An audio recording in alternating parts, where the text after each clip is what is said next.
मित्रों, 30 दिन में बने शेयर मार्केट में सफल निवेशक, इस पुस्तक का आज भाग है 25वां, यानी कि लेसन 25। शेयर बाजार गलतियों से बचाओ। आपको हर सुबह डिटर्मिनेशन के साथ उठना होगा। अगर आप हर रात सेटिस्फैक्शन के साथ बिस्तर पर जाना चाहते हैं। जॉर्ज लोरिमर। पुस्तक में आ जाते हैं। जो लोग कारोबार करते हैं उनके लिए एक कहावत हमेशा लागू होती है कि मंदी हो या तेजी, उनके लिए ये दोनों अवसर ही मुनाफा वसूली के लिए होते हैं। इसीलिए निवेशकों के सामने ऐसे अवसर हमेशा आते जाते रहेंगे। इनसे बचकर कोई भी निवेशक मुनाफा नहीं कमा सकता। जैसा कि आप अक्सर देखते हैं कि नए शिखर पर पहुंचने के बाद शेयर बाजार में तेज गिरावट आई, इससे निवेशक घबरा जाते हैं। मार्केट विश्लेषकों का कहना है कि बाजार आने वाले समय में फिसल सकता है। ऐसा देखा गया है कि जब मार्केट में सुधार शुरू होता है तभी निवेशक सबसे बड़ी गलतियां करते हैं। इन गलतियों की उन्हें भारी कीमत चुकानी पड़ती है। ऐसी आम गलतियों के बारे में बता रहे हैं जिनसे निवेशकों को अभी बचना चाहिए। निवेशक एक कीमत तय करते हैं और उस लेवल तक वे शेयर को होल्ड किए रहते हैं। आमतौर पर यह प्राइस शेयर की खरीद कीमत होती है। कुछ मामलों में यह स्टॉक का ऑल टाइम हाई प्राइस भी हो सकता है। निवेशक इस लेवल को ध्यान में रखकर किसी शेयर में बने रहने या निकलने का फैसला करते हैं। हालांकि गिरते हुए बाजार में खास प्राइस का मोह भारी पड़ सकता है। इस वजह से निवेशक उससे अधिक समय तक शेयर को होल्ड करते हैं जितने समय तक उन्हें करना चाहिए था। शेयर प्राइस में कई वजहों से गिरावट आ सकती है, लेकिन निवेशक खास प्राइस के मोह में शेयर को होल्ड किए रहते हैं। अगर आपने कोई शेयर खरीदा है और उसकी कीमत कम हो जाती है तो एवरेज बाइंग प्राइस कम करने के लिए और शेयर मत खरीदिए। निवेशक कम कीमत पर शेयर खरीदकर अपना लॉस घटाने की कोशिश करते हैं। हालांकि गिरते हुए बाजार में यह रणनीति अच्छी नहीं है। अगर आपने कोई गलत शेयर खरीद रखा है तो उसमें काफ़ी गिरावट आ सकती है। अगर आप बीच में वह शेयर और ख़रीदते हैं तो उसके और नीचे जाने पर आपका नुकसान बढ़ेगा। इस बारे में सेंट्रम वेल्थ के चीफ इन्वेस्टमेंट ऑफिसर कुंज बंसल ने बताया कि एक खराब स्टॉक में और पैसा लगाने में कोई समझदारी नहीं होती है। उन्होंने कहा, अगर आपने जिस स्टॉक में निवेश किया है वह अच्छी क्वालिटी का है तो दाम कम होने पर उसमें निवेश बढ़ाया जा सकता है। इसके अलावा किसी भी सूरत में गिरावट आने पर शेयर में निवेश नहीं बढ़ाना चाहिए। जब शेयर प्राइस में गिरावट आती हो तो लोग इन्वेस्टमेंट और रिसर्च रिपोर्ट खंगालने लगते हैं। वे इनमें ऐसे संकेत ढूंढते हैं जिनसे उनकी सोच सही साबित हो सके। वे उन तथ्यों की अनदेखी करते हैं जिनसे उनकी सोच गलत साबित हो सकती है। बाजार में सुधार वाले दौर में यह ट्रेंड कुछ ज़्यादा ही देखा जाता है। हालांकि इससे निवेशक गलत फैसले करता है। अगर आपने कोई शेयर खरीदा है और उसके बारे में नेगेटिव न्यूज़ आती है तो उस पर गौर करना चाहिए। जो स्टॉक्स आपके पोर्टफोलियो में हैं उन्हें लेकर आपको भावनाओं में नहीं बहना चाहिए।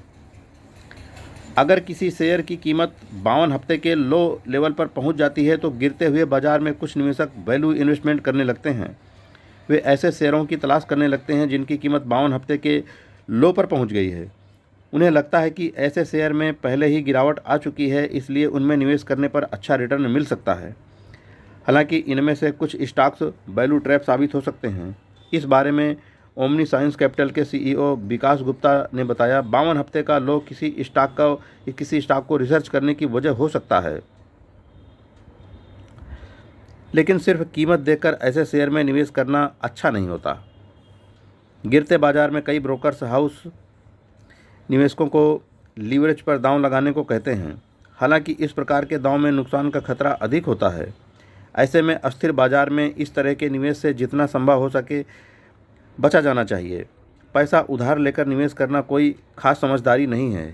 इस तरह का दांव तभी कारगर है यदि आपका निवेश उधार ली गई रकम पर दिए जा रहे ब्याज से अधिक रिटर्न दे, जो गिरावट के बाजार में काफ़ी मुश्किल है।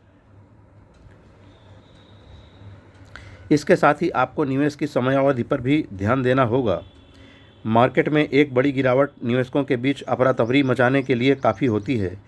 कई निवेशक ऐसे बाजार में और पैसा लगाने के लिए लोभित होते हैं तो वहीं कुछ निवेशकों का मानना है कि ऐसी स्थिति में बाजार से पैसा निकाल लेना ही समझदारी का सबूत है।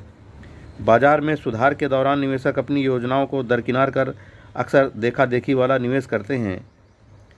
TBNG कैपिटल एडवाइजर्स के संस्थापक और CEO तरुण बिरानी कहता है, ऐसे समय में निवेशक धैर्य गंवा देते हैं और फिर पैसा गंवाने लगते हैं।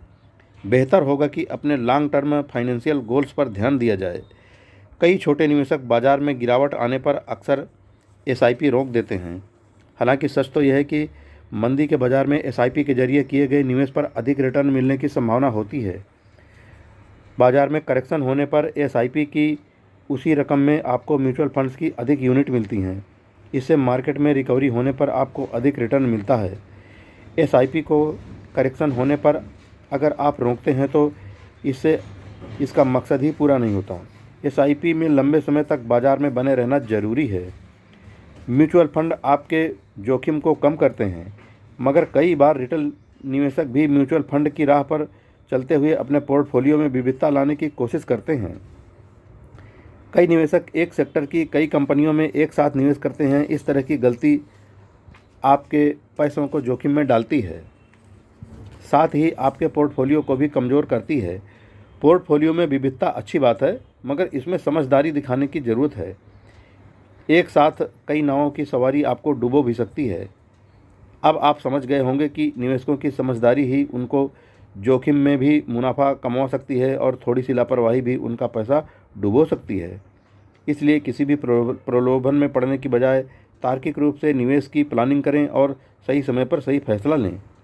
एक बहुत बड़े मनोवैज्ञानिक रहे हैं, उन्होंने अपनी अवधारणा में समझाया है कि गलतियां करना मानव स्वभाव का अभिन्न अंग है। गलतियां करके भी मानव समाज आज आधुनिक सभ्यता तक पहुंचा है। लेकिन एक बात हमेशा याद रखनी चाहिए कि समय काल के अनुसार गलतियों को नहीं दोहराना चाहिए। किसी ने ठीक ही कहा है, हाथ जलाकर अनुभव करने वाले मूर्ख ही होते हैं। इसीलिए शेयर बाजार में छोटी सी भी गलती आपकी पूंजी को तबाह कर सकती है। मित्रों, आज का 25वां लेसन यहीं पर पूरा होता है। जय हिंद फ्रेंड्स।